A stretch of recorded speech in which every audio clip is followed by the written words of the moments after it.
Charlie Parker after drinking 5 bottles of whiskey. 冇紙冇筆，前面中間攞啊，自己搣幾張啊，有鉛筆有成啊，自己攞。 Okay, so please, I have a copy of this software. If you don't have this, tomorrow bring your laptops and give you a copy, so we can all work with this. This class should be much faster and much more productive if you bring your laptops. Okay? Because we have to get out quickly solos and ideas and phrases, etc. So tomorrow we start with this, with the laptops, please. Okay, I have other software, you may know other software for your training and very small programs that you should all have. So we all sync and work with the same tools, okay? So, now let's start with, okay, I brought my books, I wrote in Harmony, but unfortunately they are in Portuguese. So I think they will not be for. I can show you they are very nice. But my students translate this. Formerly they were written in Spanish, then some students translate to Portuguese, and now I'm waiting translation to Cantonese. Okay.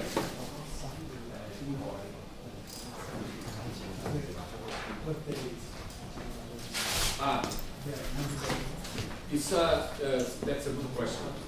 I heard that these classes go Monday, Tuesday, and Wednesday, and then stop, or no? Where is Mars? Go down. Do you know about the schedule for this? Because I heard that Monday, Tuesday, Wednesday, then Thursday and Friday off. Yeah. And then Saturday and Sunday. Yes. Yeah. So Thursday and Friday is off, I guess. Yeah, we need to get this clear. I think it's Monday, Tuesday, Wednesday, then Thursday, Friday off, and then Saturday and Sunday. Saturday and Sunday, I think it's, I don't know exactly the schedule because it changes. I think it's earlier on Saturday and Sunday. Yeah, not at 7, of course, earlier. But I don't know. We have to talk about this. Okay, so we start. Some of the things maybe you know, but I'm going to repeat this.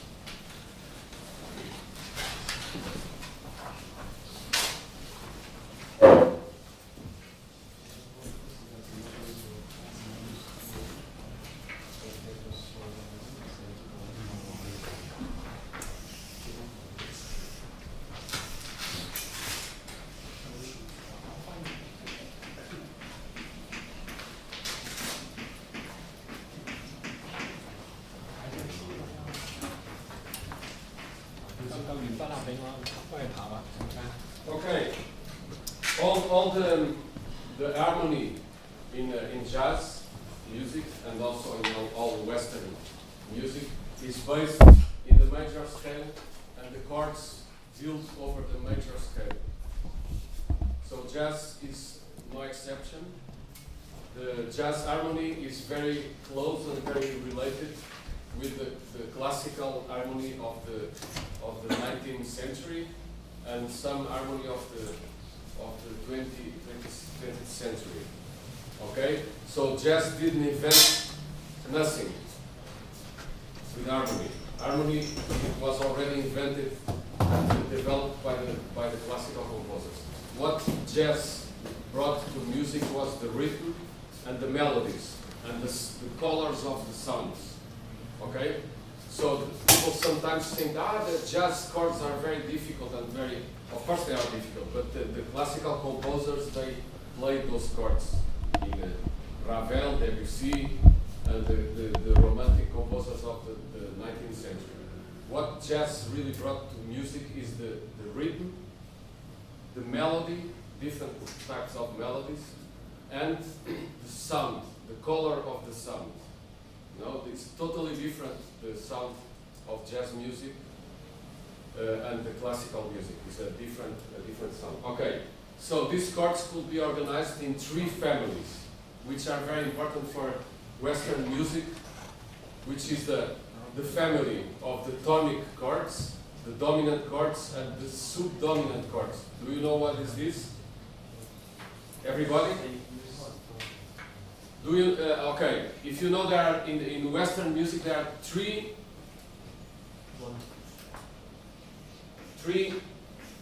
tonal functions.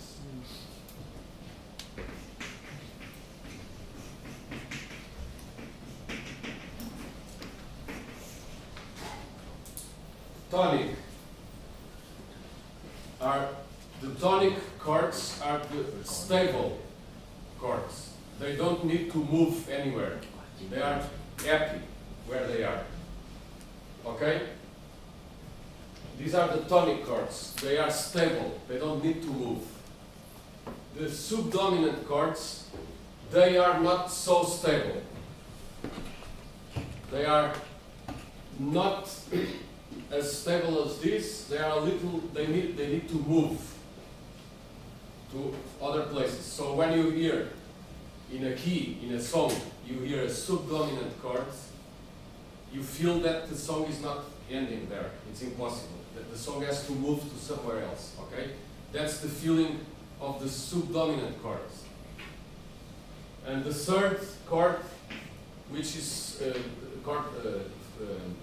family of chords, are the dominant chords. The dominant chords are the totally unstable chords. They are not stable. So they need urgently to move. Okay? So what the composers do with the 3 tonal functions, they just spread the chords and they make stability, need for movement, instability, okay, and then stability again and all over. So this applies to a song, a simple song, or to a symphony. So it's like writing the chords or playing the chords and making the feelings of stability, instability, or the middle. Okay. Now I explain a bit more about this. So there are 2 very important notes in any major scale. You know which notes are. The two most important notes and most dissonant notes of a major scale. Do you know? Which are called, some people call these notes the active notes.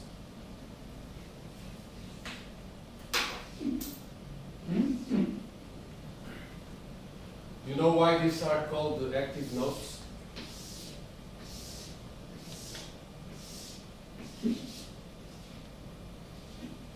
In any major scale,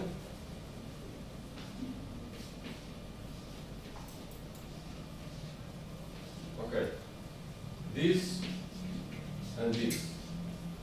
So these 2 notes are called the active notes because they are the only notes that are moving by half step. The first one is the 4th degree of the scale, and this one is the 7th. So the 4th is an half step from the 3rd. Okay? And the 7th degree of the scale is an half step from the root. So these two notes have between them there is a very dissonant interval called the tritone. Okay, the tritone, when you hear a tritone in a chord, you feel totally unstable. So the sound of the chord transmits a feeling of instability.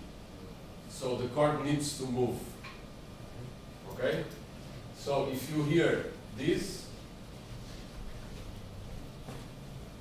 at the same time, what you feel after this is a chord like this, an interval. So when you hear a tritone, you feel the stable again when the B goes to the 7 goes to the 1, and the 4th goes to the 3rd. Okay? So this is the base of all Western music.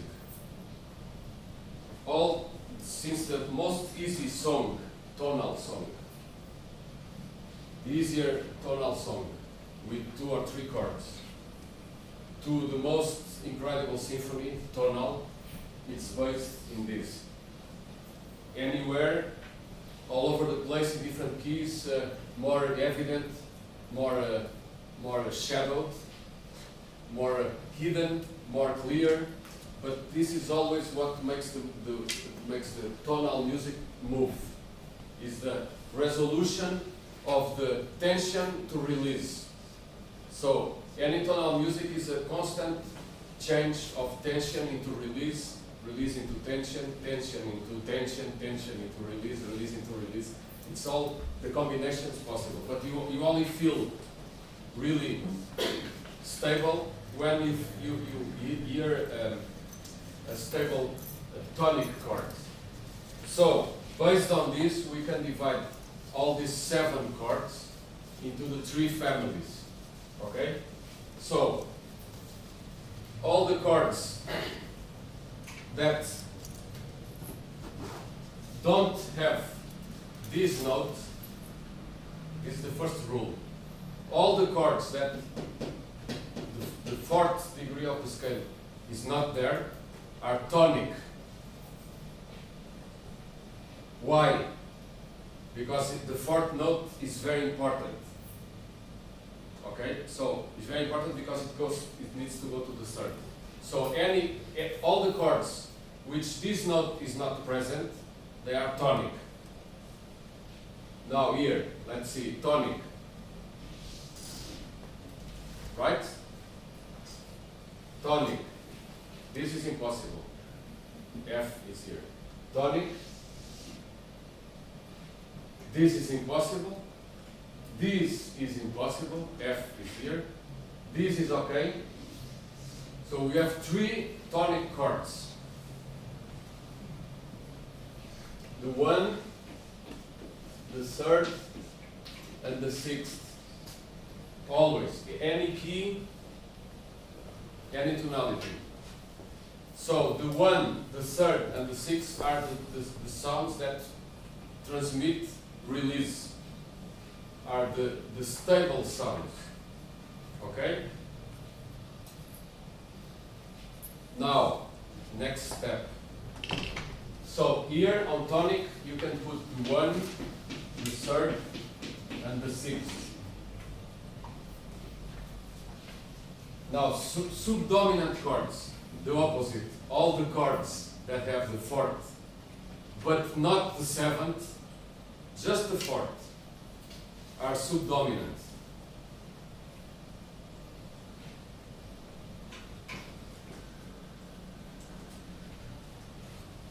So please, which chords only have the 4th? This?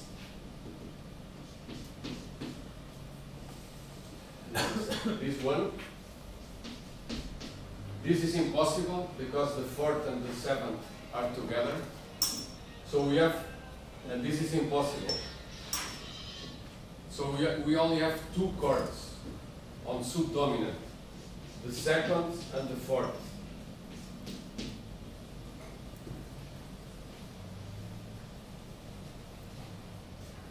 Are you following what I'm saying? Do you understand? 唔明要問喎，唔明要問喎。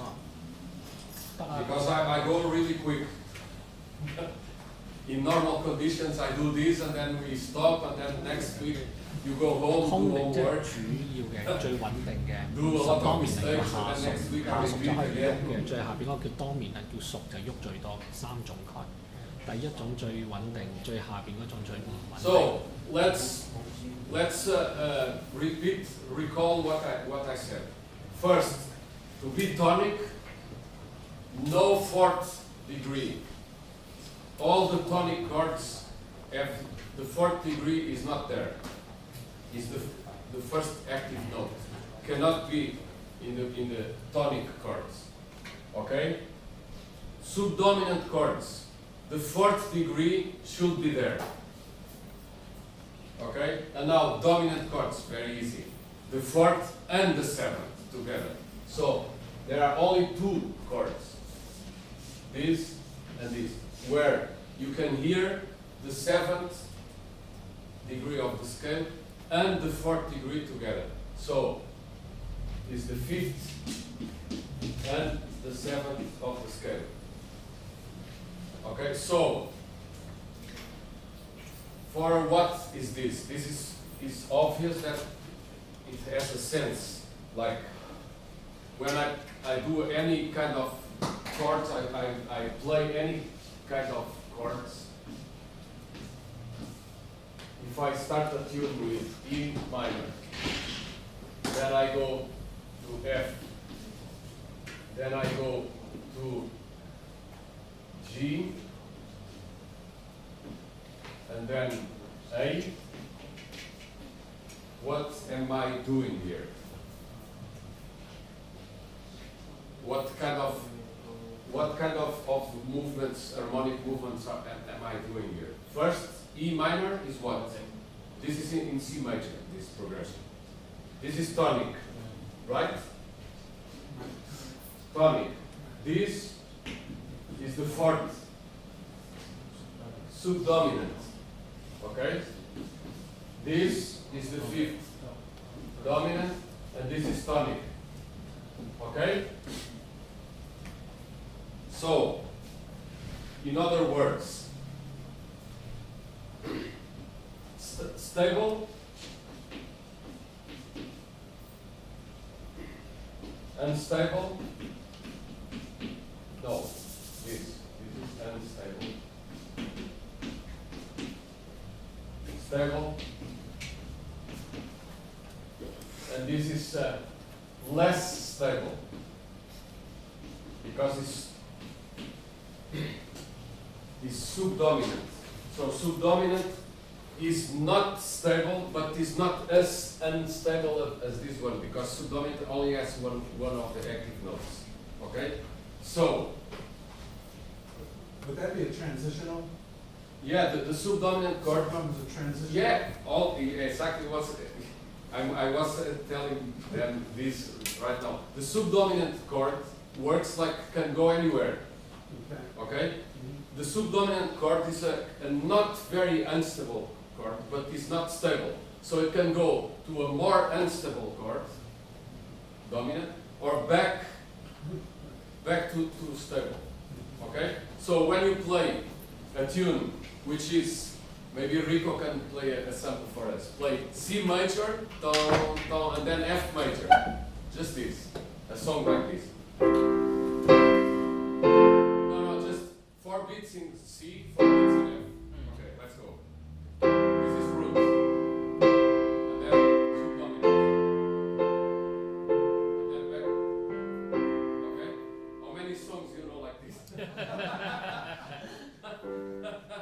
Imagine all the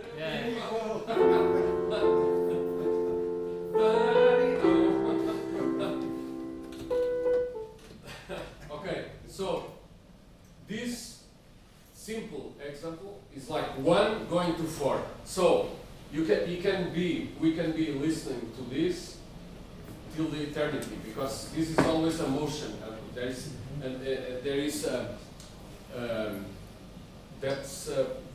If he plays a tonic chord and then a subdominant chord, this is always moving, because the subdominant chord calls again the tonic chords. Okay, so they can be on.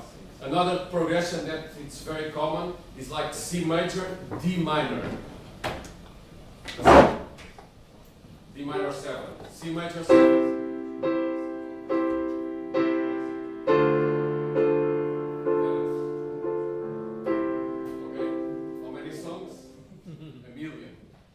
so this is tonic, stability, then D minor, a little movement needed, and then back to stability, C major. Okay? So, if he plays now C, then D minor, G7, then he plays tonic, subdominant, dominant, and then tonic. And then he plays the three tonal functions, and the dominant, as you can hear, is the most unstable and needs urgently to resolution, to a stable chord. Can you play C major? D minor?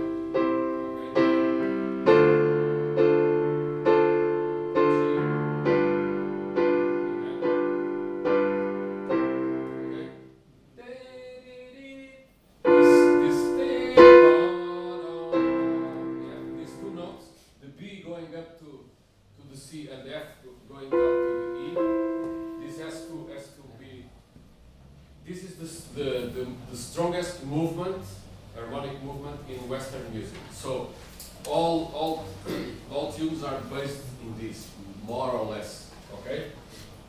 So now we have the three functions, but we don't know how can this work in a song. So there is another concept we should know to put all this working together, which is the harmonic rhythm. The harmonic rhythm is the way that the functions, the tonal functions, are displayed in a song. That's called the harmonic rhythm. I will explain this better, this concept.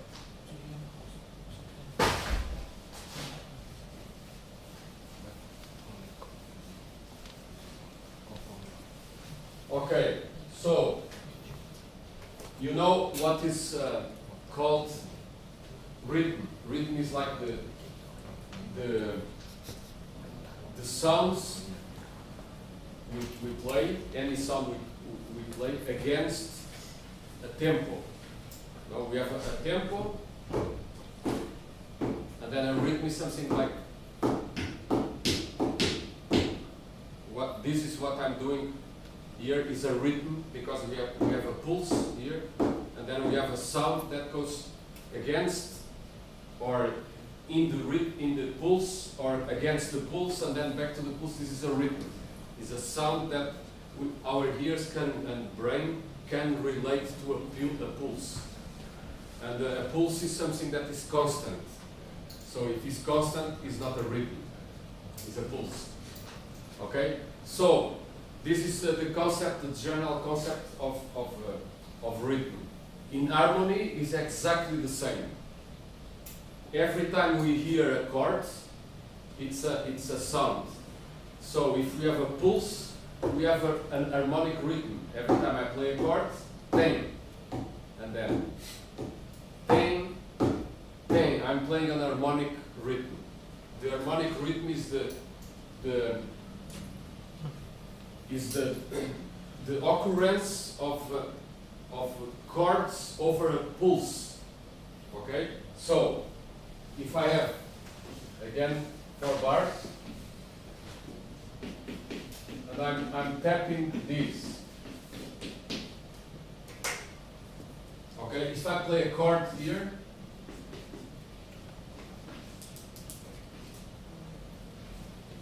so every time I hear a sound of a chord, for me is when I hear the whole 4 bars, I heard a rhythm of chords, which is 1, 2, 3, 4, another chord, another chord, another chord. So it's like tan, tan. Okay, but I can do different. I can do like. So if I do like this, so I have a different rhythm of chords. Harmonic rhythm changes here. So it's like tan, tan, tan, tan, tan. Okay? You understand? So this is the harmonic rhythm. So this works for our brain, works the same as the rhythm, normal rhythm. We call rhythm like. Okay? So it means that the first beats are always strong,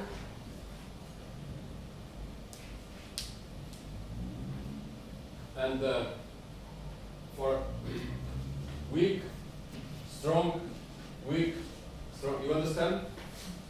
Like when we play like ta, ta, ta, ta, ta.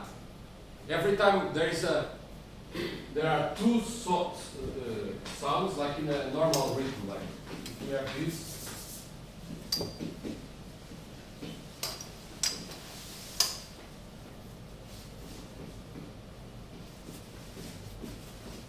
If we have this in rhythm, so this is like strong, weak, then strong, weak, okay? Ta, ta, ta, ta, ta, ta, ta, ta, ta. Okay, any rhythm? If we are like ta, ta, ta, ta, ta, this is always strong because it's the first. The second one is not as strong, is weak part of the rhythm. So here is the same. So if we subdivide this, or instead, like again C, every time we hear a chord, even if it's the same, the second time is always weaker than the first.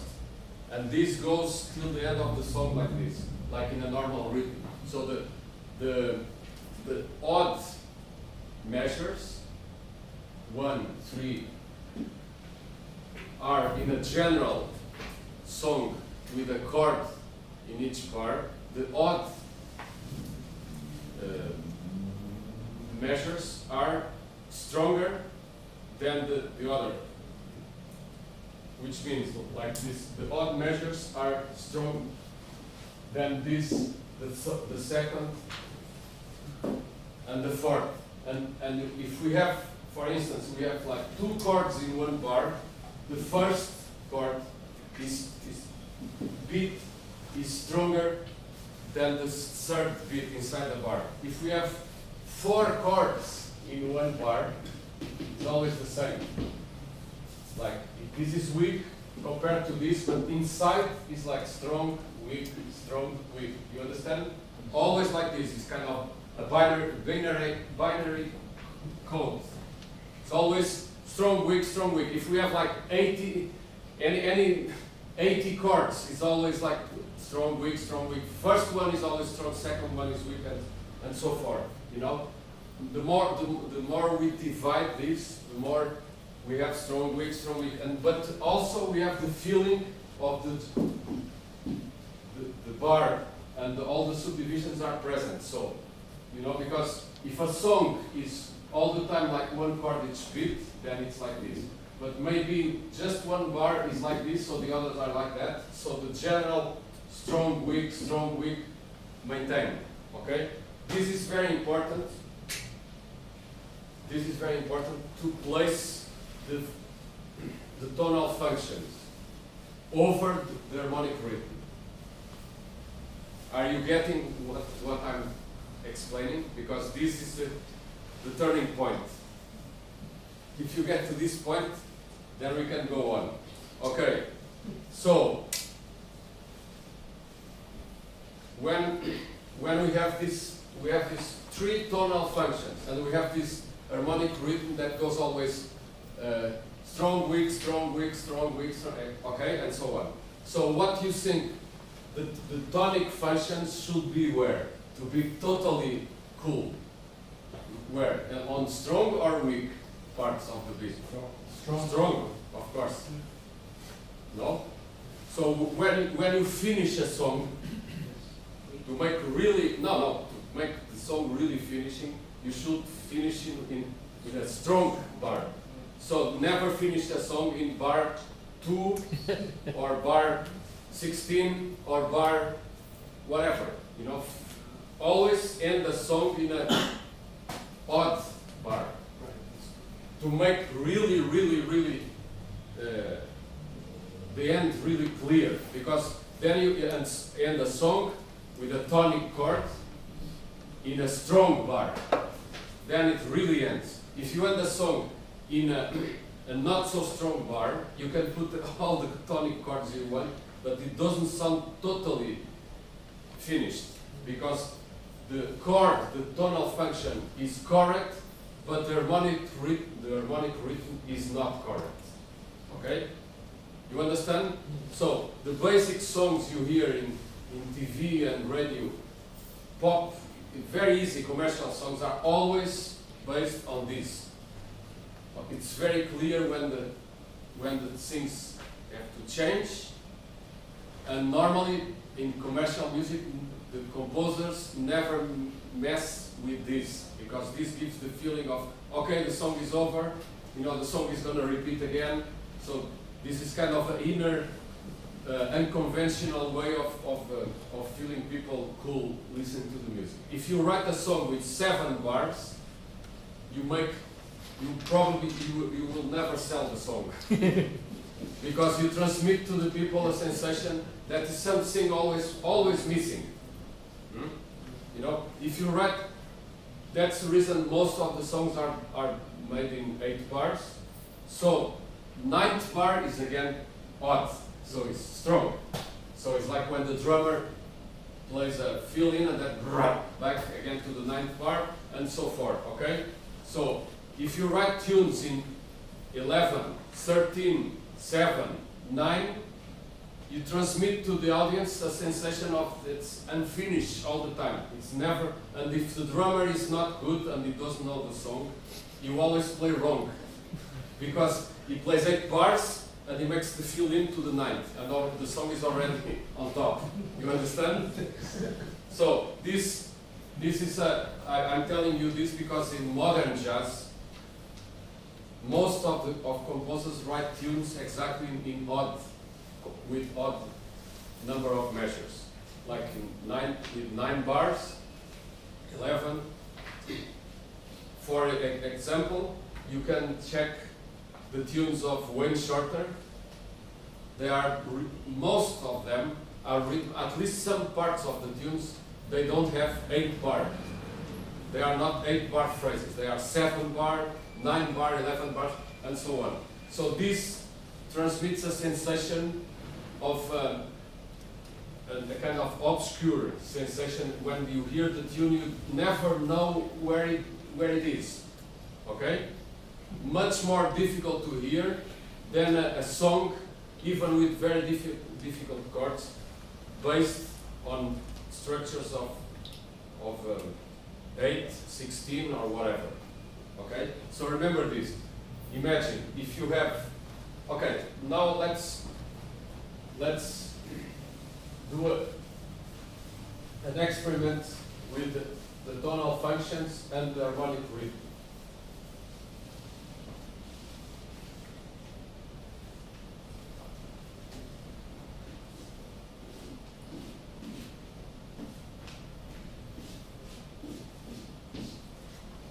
Okay, so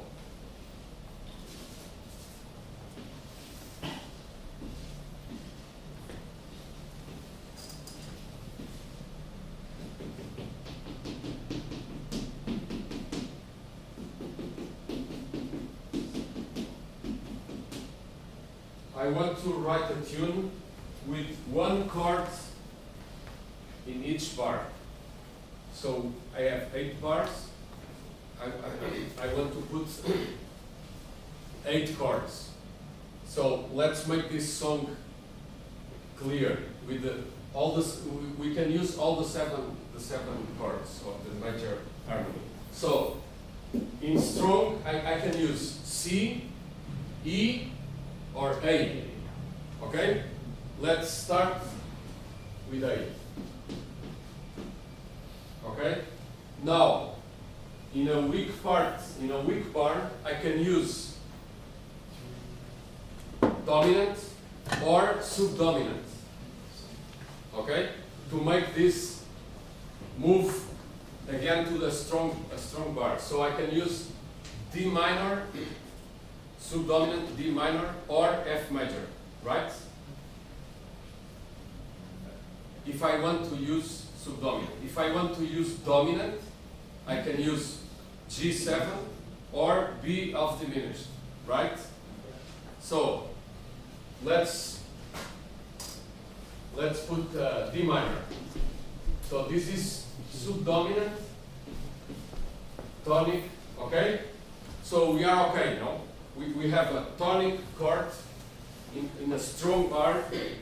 We have a subdominant chord in a weak bar, and then we need a tonic chord in a strong bar, okay?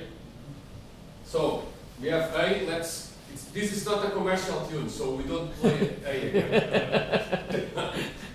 So we put, it's an attempt to write a standard, which is a commercial tune, but not from this time. It's from the last century. Okay, so let's put a different chord. Tonic, maybe E minor. Okay, correct? So now we have a weak bar again. We can use subdominant or dominant. Okay, let's put a dominant chord here. Okay, G7. So when I write this dominant chord here, this is the point till now where the urgency to resolve is more present. Okay, so when we write or we find in a score a dominant chord, we know that this needs to go to some place, because the dominant doesn't stay there, doesn't like to stay there, always likes to move. The subdominant is much more is an unstable chord, but much more stable than the dominant. So the subdominant normally in harmony, the subdominant chord can go back to tonic or can go to a more unstable chord. Okay, so the subdominant is like in basketball, the guy that gives passes the ball, the pivot. No? The guy that passes the ball to the others. Okay, he doesn't score. The subdominant doesn't score, but makes the game moving. So the subdominant chord can go back to tonic chord, or can go to a more unstable chord, which is dominant. So subdominant is like in the middle. Okay, so dominant, you can make a song going without using a dominant. You can make just tonic, subdominant, can go, because it has a kind of very smooth movement. If you are always using dominant, you make like a each time you play a dominant, it needs to resolve. I'm talking about very easy and very conventional songs, okay? So now, second part of the song. Tonic again, strong. So we put the root, okay? The 1. C major. Okay, now weak. Subdominant. Yeah, we can put F. This is tonic, subdominant. Okay, now comes the problem with these forms. I said to end the song, never end in a weak. Okay? If I play G7 here, it calls C here. And the song ends in a weak bar. So this song will not sound totally correct. Okay? At least the ending is not a really ending. Okay? Let's try. Okay, we can do this. And then here we put the really ending. Okay, this is the first time, and then we do the second. No, the second should be like this. 1 extra bar to make strong, weak, strong. Okay? Now the song ends. Okay. So we play this. Here we can do strong, weak. We can do dominant. Here we can do tonic. Okay? And then goes to the top. And then here we can do the same. But now Okay? Tonic in strong.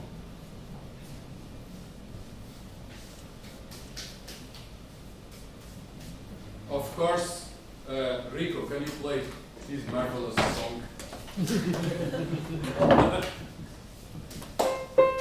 with the four note chord, with the sevenths, okay? Like it is.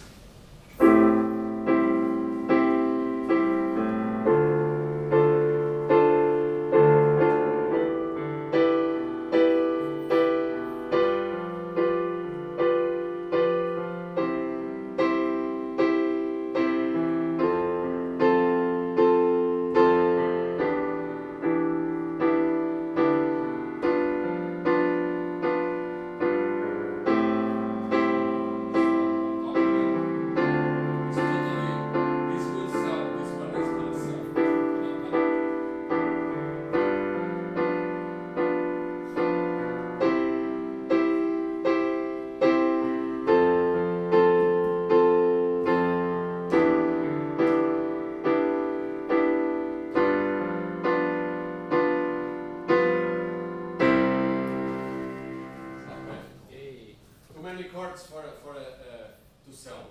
You know? to make this really a seller, we should take off maybe 3 chords or 4. But anyway, it will be a rock ballad. Okay, so of course, not all the compositions are made like this, which means that the composers, they like to alter the and make surprises in the harmonic rhythm, which means that they like to change this and make a kind of sensation that something not working well, and then resolution. What am I talking about? To make chords against, to play chords against the harmonic rhythm. Like in strong, play a dominant. Okay? In strong. I said in strong, better, tonic, or eventually subdominant, if the next is dominant. Okay? In strong. But imagine that I put a dominant here, in strong. So in weak, this has to resolve, but the tonic should be in strong, but the dominant is there, so I have to put the tonic here. So when I do this, which is very frequent, I'm going against the rhythm harmonic. So this is called harmonic syncopation. Is the name of this. So you play a chord which is in the wrong spot. Like dominant in strong, and then resolution in weak. But then, with this, what you have to do after is you have to reverse the situation and put the harmony back again in the right place. So this is the composers use this a lot to make a kind of not predictable anhol. Okay? So don't panic if you see a song starting with a dominant chord and then going to a tonic chord in the second bar, because probably the composer, after he makes this reverse and then back again into the track. Okay, so here, if I do this will sound kind of funny here, interesting, wrong, or whatever, surprise. But here, because I play C again, this is going to be back in normality. Rico, can you play this?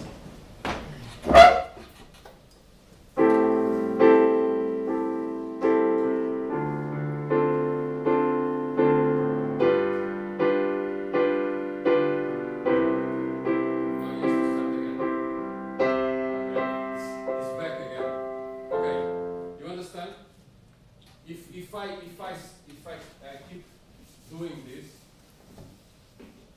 then I make a mistake. This is going to be a mistake. Because I keep this in syncopation here. Again syncopation, again cross, and here is not clear, and then here is getting clear because the dominant comes in weak. Can you play like this? This is more strange.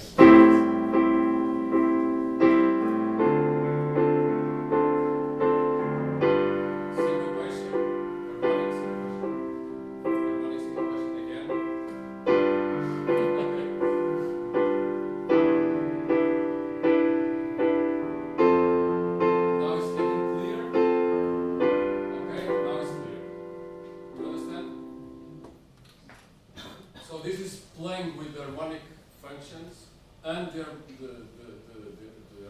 rhythm. So you can change the functions, place them correctly over the harmonic rhythm or against the harmonic rhythm, which is called the harmonic syncopation. So this is the way that music advances in time. Okay? So this is the basics for the what you have to know for the harmony. Another thing.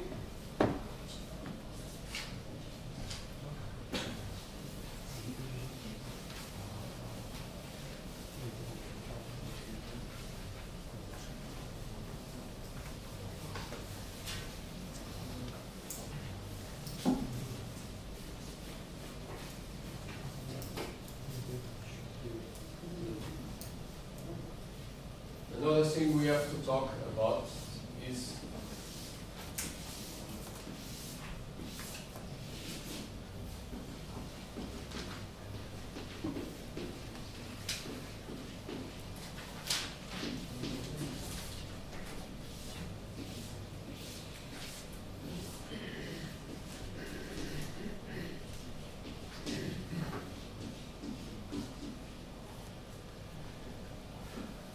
okay. So the way these chords are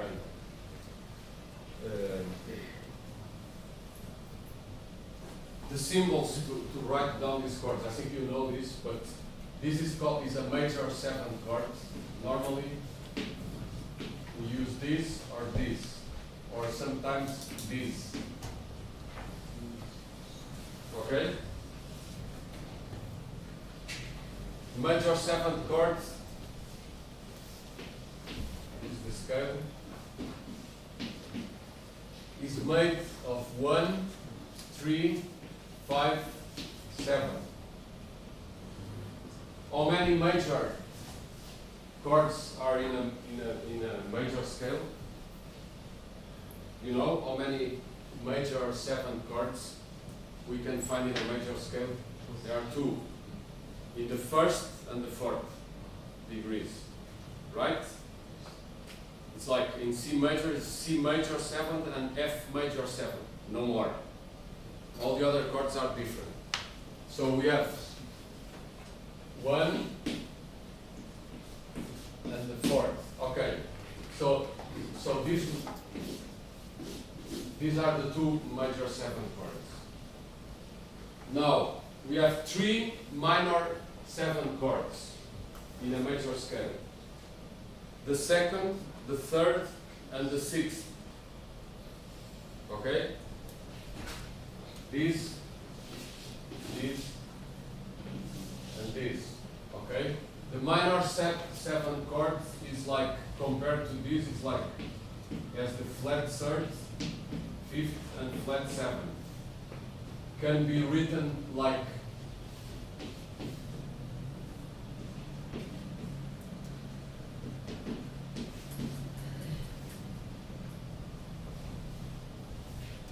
okay, and we have 3 chords. 2nd, 3rd, and 6th.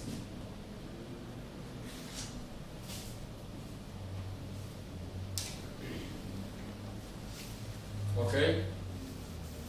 Now, there is missing the dominant chord and the half diminished chord. These ones. These are done. We have this one missing and this one, which is the dominant is 1, 3, 5, flat 7. I write like this so you can compare. And there is only one way to write the symbol for the dominant chord.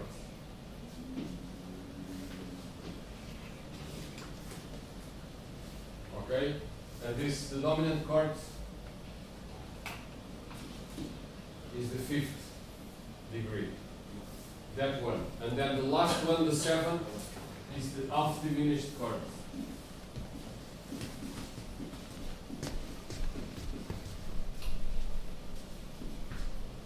The half diminished as flat 3rd, flat 5th, flat 7th. Okay? And the symbol for this, if you write like this, should be like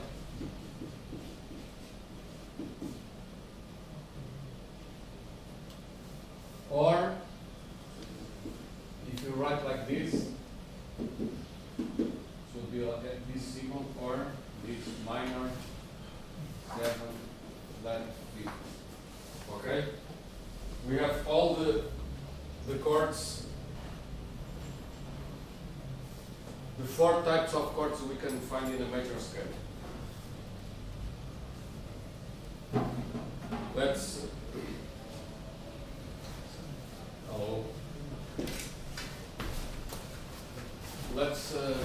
explain this again. So first type, major 7 chords. We have 2 chords in the 1st and the 4th degrees of the scale. The major chord is made of 1, 3, 5, 7. Okay? We have 3 minor chords. They are located in the 2nd, 3rd, and 6th degrees of the scale. The minor chords, they have 1 flat 3, 5 flat 7. Okay, so if you compare, if you practice a scale and say, okay, let's play a major scale in any key, in E. So you have 1, 3, 5, 7. So if you play E major scale, okay, you have E, G sharp is the 3, B is the 5, and D sharp is the 7. If you want to play E minor, you have to do E flat 3rd, G natural, B, and D natural, because we have to put these 2 down. If you have to transform this E into a dominant, you have to play E, G sharp, like the first one, B, and then instead of D sharp, D natural. So you have a dominant chord. And the last one, if you want to play an E half diminished chord, you have to play E, G natural, B flat, and D natural. Because you have to play the 1, the flat 3rd, the flat 5th, and the flat 7. Okay? So this is important. You have to, you need to know the intervals very well. I think you know. And to quickly change the type of the chords. Okay? According to the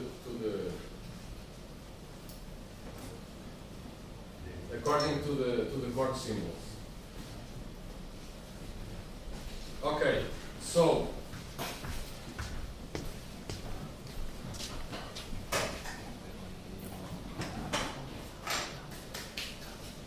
let's see if I'm following the book or not. Oh. If there are any questions, please. Okay.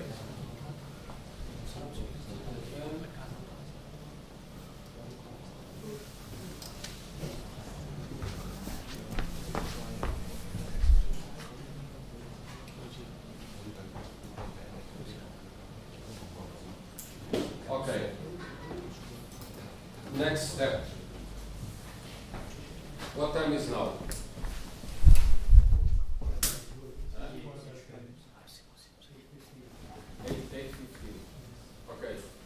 today is a special day because we start later. So let me finish this and then we change to another thing. Okay. I remember everybody, please bring your laptop computers starting tomorrow. It's much more easy to work. Okay?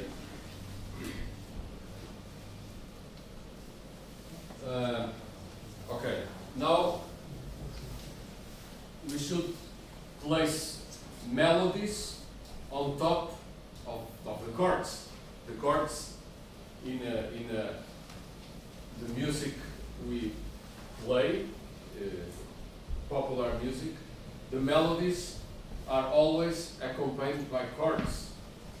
Should be a singer singing the melody or a saxophone playing the melody or whatever.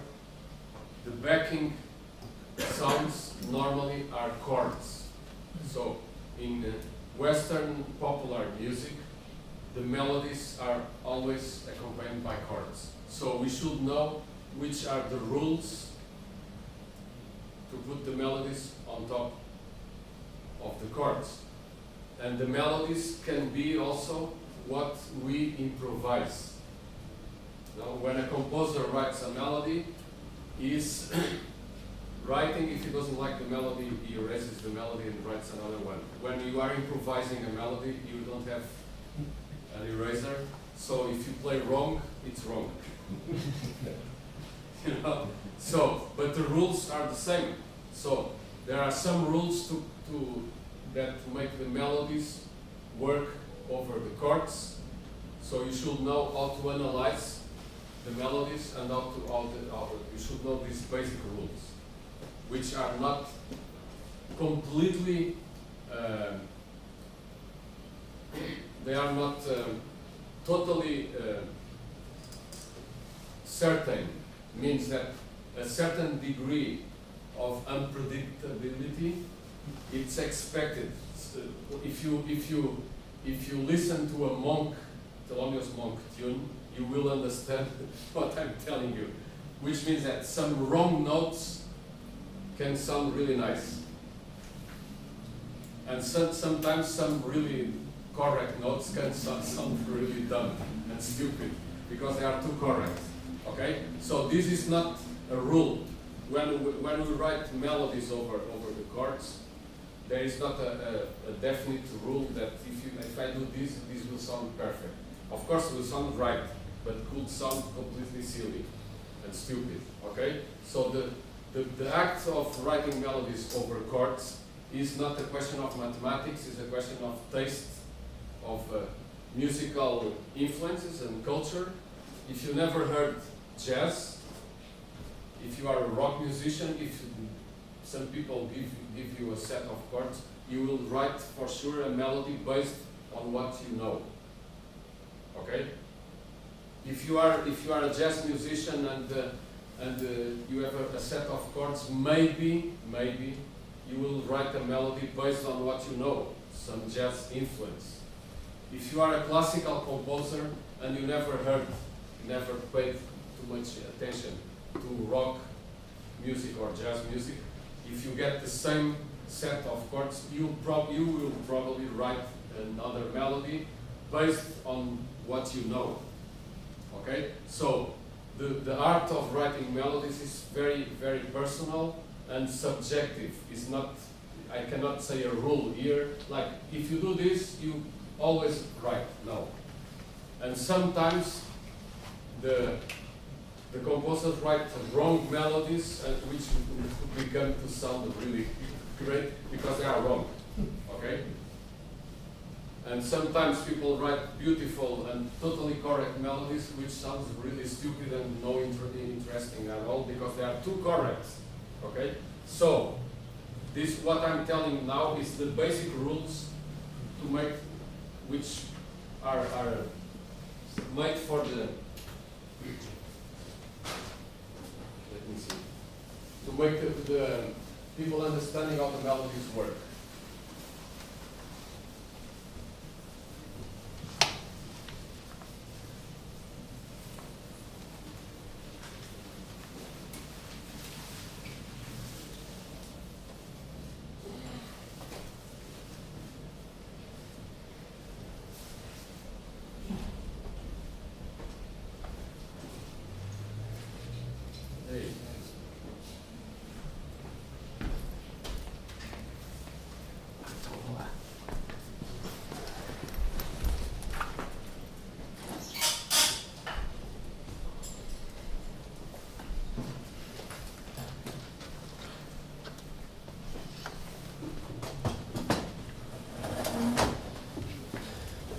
Okay, this set of rules are very basic. You can get this information about constructing melodies in several books. I'm just doing the basic rules, like what the notes are considered important and secondary notes. Okay, the important notes are the ones that they have to fit with the chords. Okay, when you have like C major, the important notes are the notes that have to be with the chord. So if you have a triad of C major, the important notes are C, E, and G. Okay? So, if I have a melody, I want to write a melody over this chord.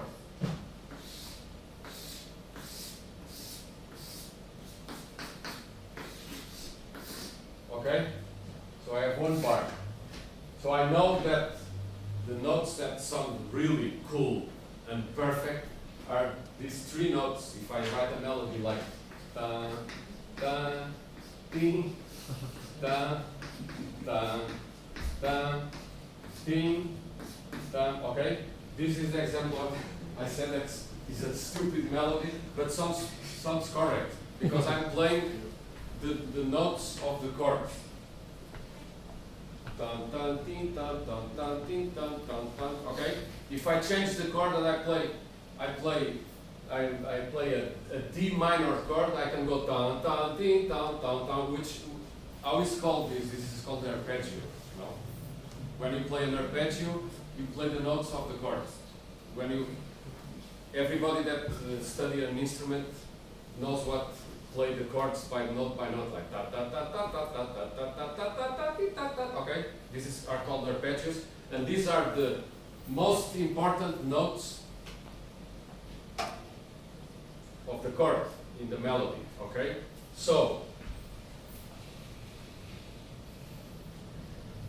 instead of this,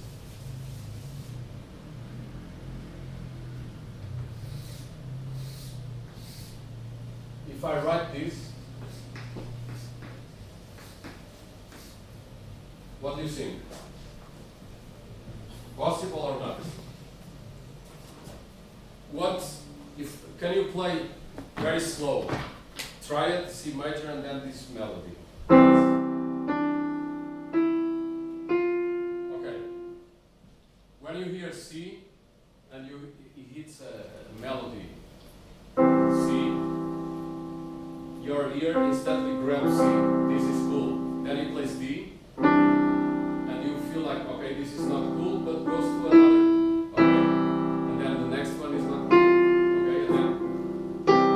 Okay, so when you have these kind of things, your ear instantly grab the notes of the chord, like the important notes. Okay, and all the other notes are passing notes. What is a passing note? A passing note is a note that moves to an important note by a step or half step, not by a, how you call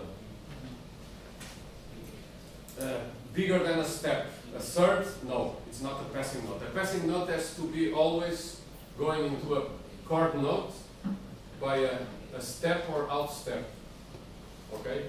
Not by a skip. Cannot be bigger than a step. One half step or one step. You understand what So, if you play this, or even opposite,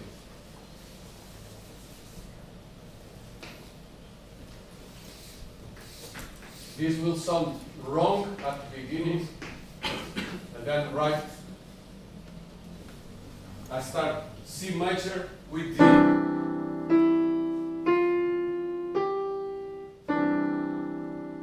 see? So the first note sounds wrong, but we are okay. This is called in classical music an appoggiatura. It's a note that is wrong, but goes. It's a passing note. Goes to a step. In this case, D goes to E, which is an important note because it fits with the chord. For our ear. Our ear is the judge. All the time It's the ear that makes the grabs the note. Okay, this one is in the chord, so this is the important one. Even if it's not the first one. Okay? Now I'm writing down a wrong note example, which I pretend to be a passing note, but there is a skip. If there is a skip, this note will not sound as a passing note. This is a wrong melody. You understand why it's wrong? Can you play this? It will sound terrible. Okay. Dun, dun. Okay, because the first note is not from C. So it's supposed to be a passing note, but I have a skip to F.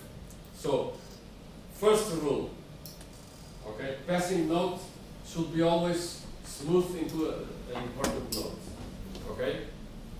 Then, a skip bigger than a step makes a note important. That's the second rule. Any note, I say in another words, any note followed by a skip bigger than one step, it's an important note. So if I write D over C, and then I jump to an F, I make D important. So it sounds wrong, because D doesn't belong to C. Okay? Is this clear? This is very important, because when we are beginner improvisers, we go naturally into this. I don't know. It's like it's like a tendency. We play the note, and then we play a jump to another note, and that makes the first note sound wrong. Okay, even could sound very pretty if you go by step, but if you make a jump and the note is not from the chord, wrong. So rule again. There are two rules. A passing tone should be always moving by steps, no jumps. Important tones should move always. No, not important tones. Sorry. A step, a skip bigger than a step makes a note important. Okay, this is more or less the same rule in two different ways. Okay, so more things that make a note important. More things. Silence after.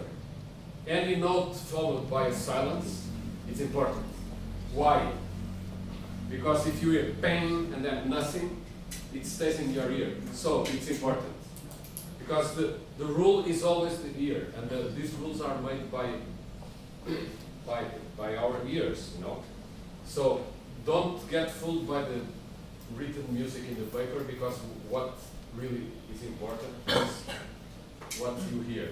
So, third rule, any note followed by a silence is important. Okay, so as the second rule I said, any note followed by a jump, a skip into another note is important also. Okay?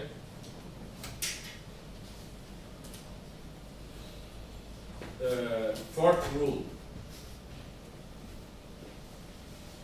So this, what I said, is like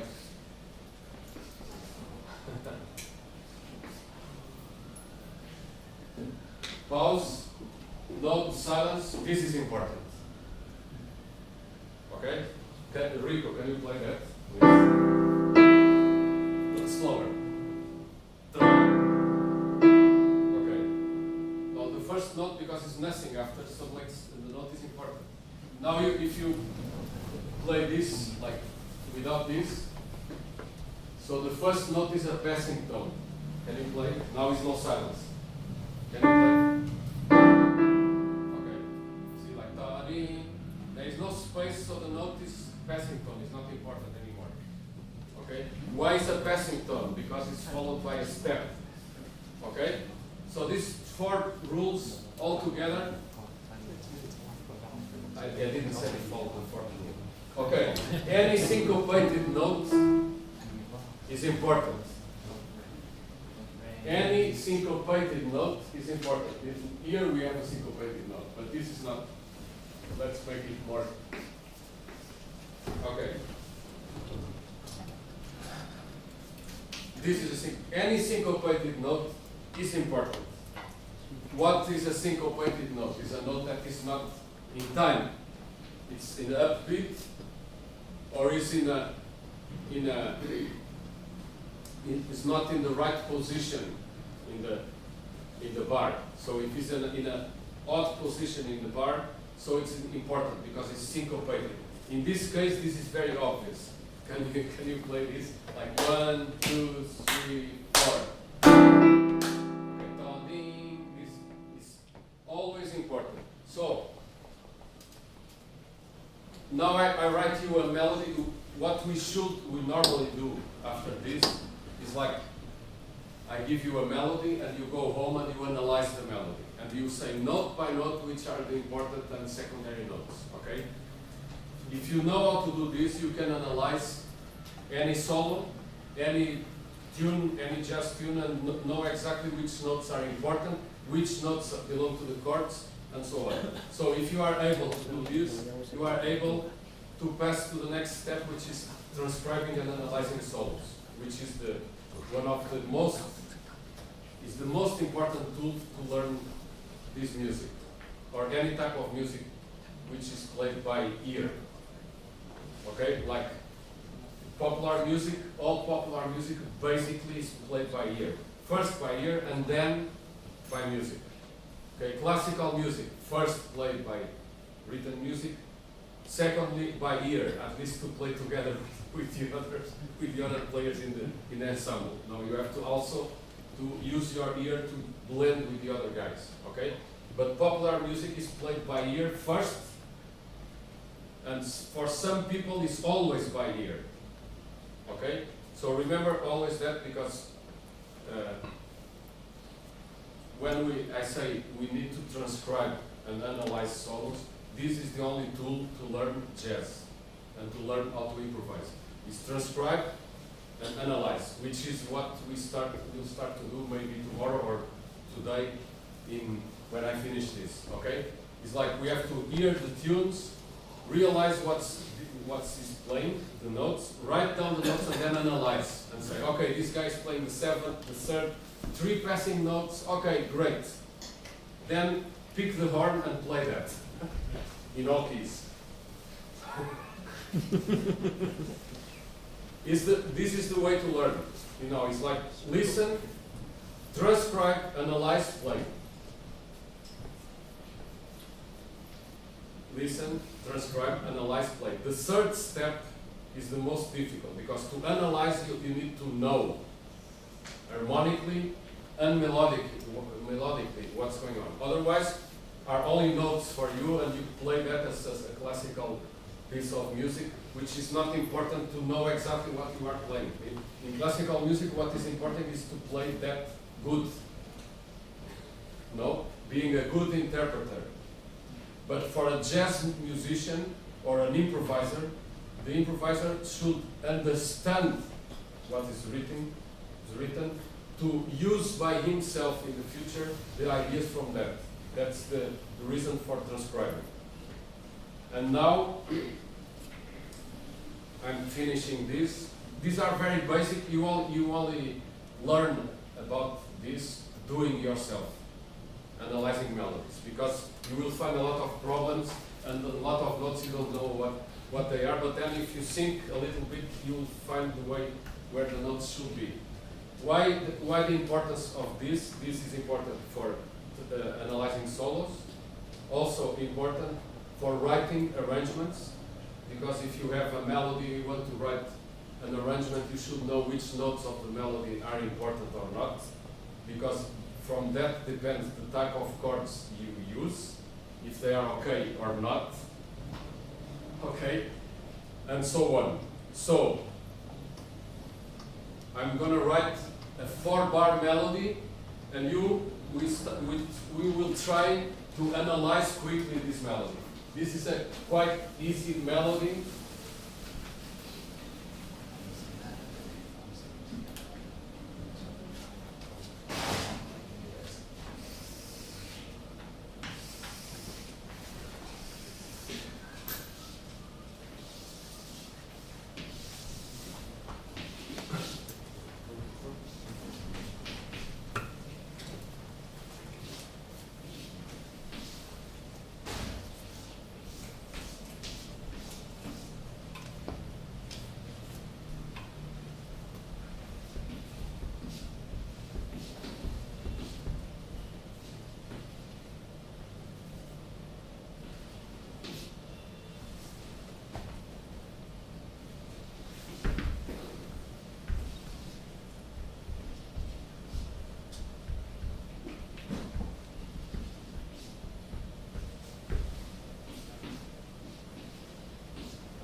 I don't know the chords. There are no chords there. First, you have to look at the melody and spot the 4 rules. So let's start. So because after doing this, we can put chords and they probably will sound right. If this is well analyzed, the chords you choose by the end, they probably will sound right. Not genius, but at least correct. Okay? So let's start. This one. It's important or not? What do you think? Then you have to go up and in front. Another thing I forgot, which is important, is like the length of the notes. If one is longer than the other, probably is more important. Not always. Okay? So the first note, let's say it's important. Okay? Because the length is bigger than the other 2. But they are the 4 notes, 5 notes are all in a row. So they can be all passing notes, secondary notes. All. But that's impossible because if they are all secondary, which chords should I put there? If I don't have important notes.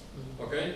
So let's say this one is important, and I spotted another one which is important for sure. Which one is in this bar? Last one, because there is a silence here. So, okay, we have 2 important notes for now. Okay? Alright?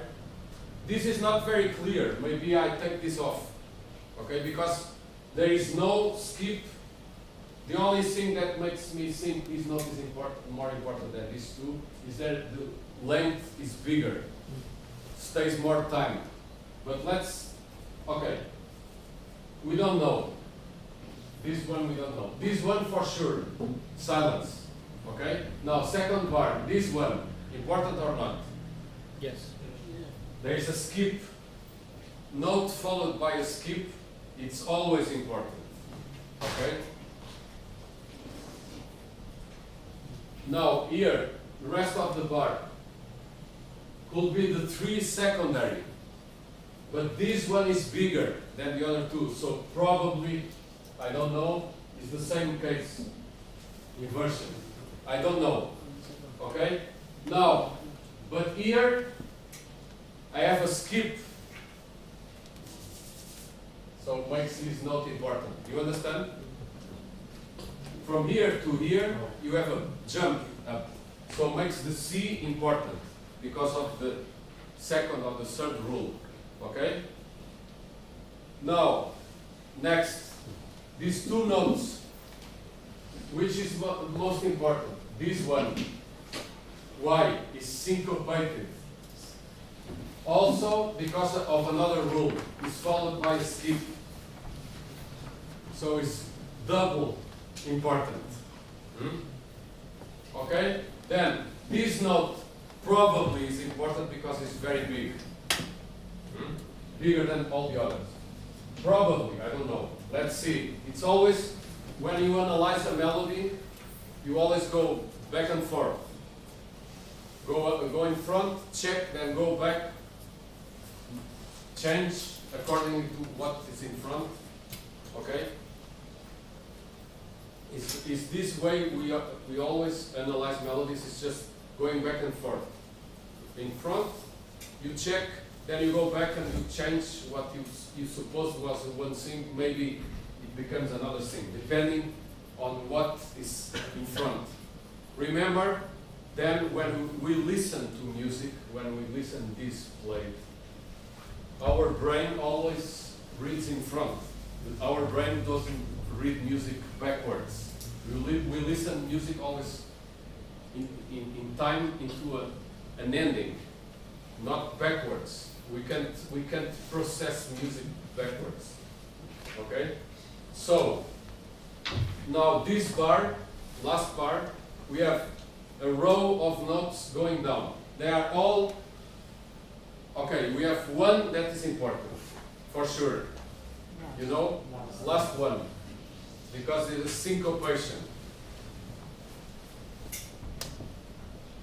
It's the sound of the last note is syncopated because it's bigger and it's like this note goes into this should be written like this. So this is the syncopation, okay? Da da da da. So now in this melody we have these notes for sure important.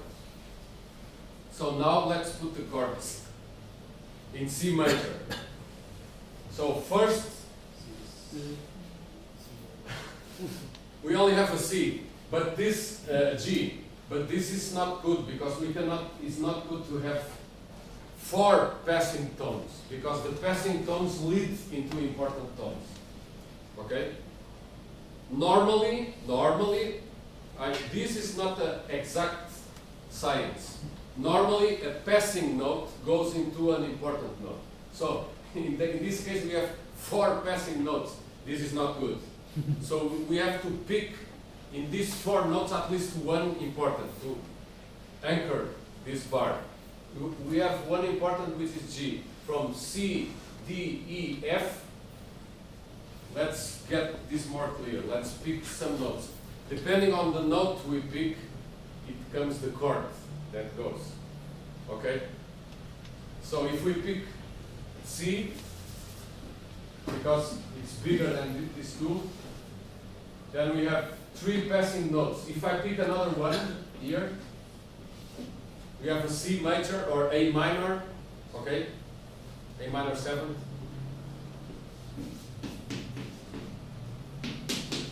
Third, 5th, 7th. If I put C major, this is 1, 3, 5.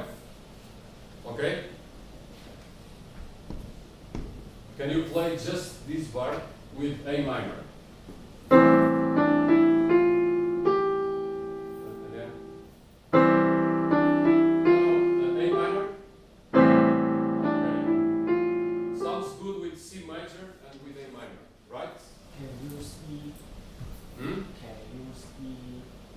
E minor. Yeah. Let's try. It's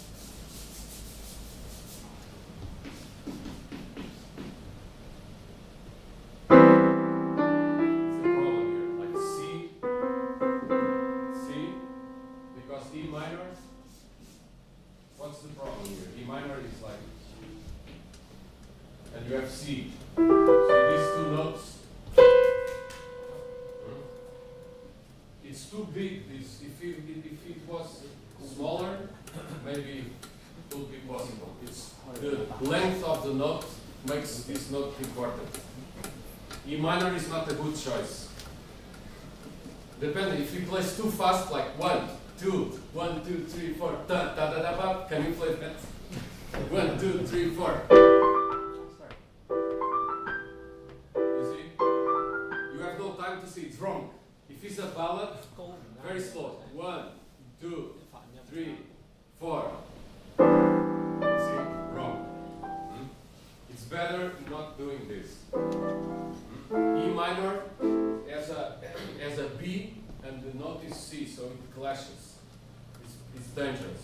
Okay? But A minor and C major is okay. Now the second bar. First thing, this note as a silence here is important. But here is another bar, but this note, our ear will hear the note in the next bar, not in the bar before, because the music goes always in the moving, okay? So this G belongs to the second bar. So we have to take in account that G and that A and that C. So what chords? A minor will be okay. F major will be okay. Hmm? If I put F major, no, the G is important. Impossible. A minor. 7, this is the 7th, 1, the 3rd, and maybe this, the 5th. Can you play A minor again? So like C major, sorry, C major, A minor.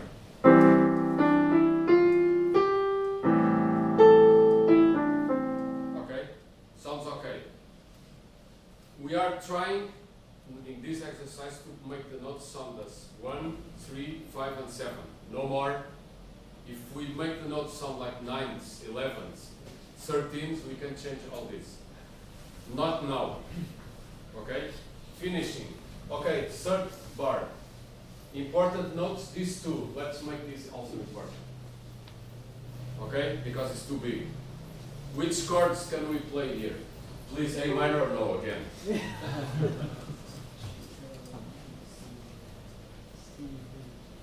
With 4-tone notes is not big choices. A minor will be perfect, but no. C major. Any more chords? No, I don't think so. With C and G, only with 4 notes. Okay, C major. Now, last bar. We only have an important note, the F. We have to pick. If this is important, normally we do, because they are all in a row, no skips. This is important, this is not important, this is important, this is not important, this is important, and this is not important. Okay, because the last we know that's important. So the other ones are passing, this is important, and this is important. Which chord can we play here? D minor 7. Okay, Rico, can you play the whole piece?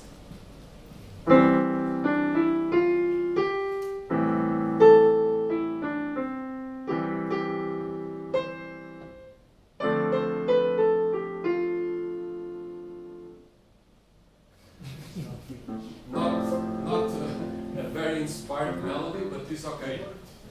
It works. Okay. So we stop now. You have the basics for this. Tomorrow I explain the tensions, how to build the tensions of the chords. You